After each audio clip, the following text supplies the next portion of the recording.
सगळ्या लोकांना आता ठरवणं गरजेचं आहे। अजितजी, किती गांभीर्यानं घेतलं जाणार हे सगळं? गांभीर्यानं घेतलं गेलं पाहिजे। मी अंजलीताईंना वारंवार नाशिकच्या विषयामध्ये स्पेसिफिकली काय सांगतोय, आणि मी नाशिकचा आहे, मला सगळं माहिती आहे। आणि याच्यामध्ये नाशिक मधनं व्यावसायिक आपण ज्याला म्हणतो ना की जलसीमधनं हे सगळं होतंय, त्या संबंधित कुटुंबाला मी ओळखतो।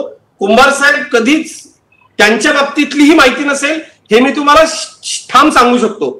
दुसरा विषय, आता तृप्तीताई देसाई इथं बसलेले आहेत। ताई, नितीन दिनकर हे भारतीय जनता पक्षाच्या अहिल्यानगर मधले अत्यंत प्रतिष्ठित नेते। ताईंनी पत्रकार परिषद घेतली, बायका नाचवल्या म्हणून त्यांच्यावरती आरोप केल्या। त्यांची सख्खी भाची होती, त्या मुलीला इतका जबर मानसिक धक्का बसलाय। आणि ज्या वेळेला ओरिजिनल व्हिडिओज कौटुंबिक कार्यक्रमाचे त्यांनी समोर आणले त्यावेळेला आरोप कार्यक्रम होता, रात्री 11 वाजता मित्रांना घेऊन ती दारूची पार्टी होती।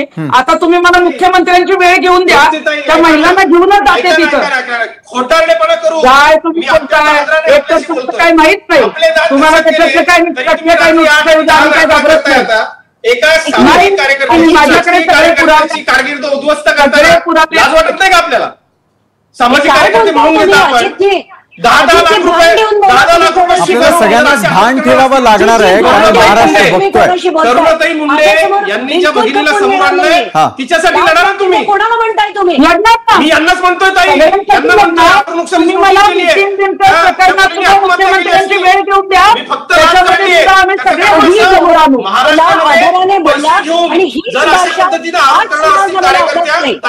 तुम्ही फक्त भारतीय जनता पार्टीची जर बाजू घ्यायला इथं थांबले असतात तर मग मला वाटतं की आजचे जे आरोप झाले ही एक प्रकारची खंडणीखोरी आहे। नाही, मला वाटतं एका बाजूला खंडणीखोरी आहे किंवा नाही आहे, मात्र आज ज्या प्रकारे या सर्व विषयांवरती आपल्याला तावातावानं चर्चा करावी लागते, वेळही अपुरा पडतो आणि कुठल्याही मुद्द्याच्या आपण शेवटावरती पोहोचत नाही। निश्चितच माझं म्हणणं आहे की आपण सर्वांनी भान राखण्याची गरज आहे, एकमेकांची गरिमा राखणं गरजेचं आहे आणि एकमेकांची प्रतिष्ठा पणाला लागणार नाही या दृष्टीनेच चर्चा होणं खरोखर अपेक्षित आहे।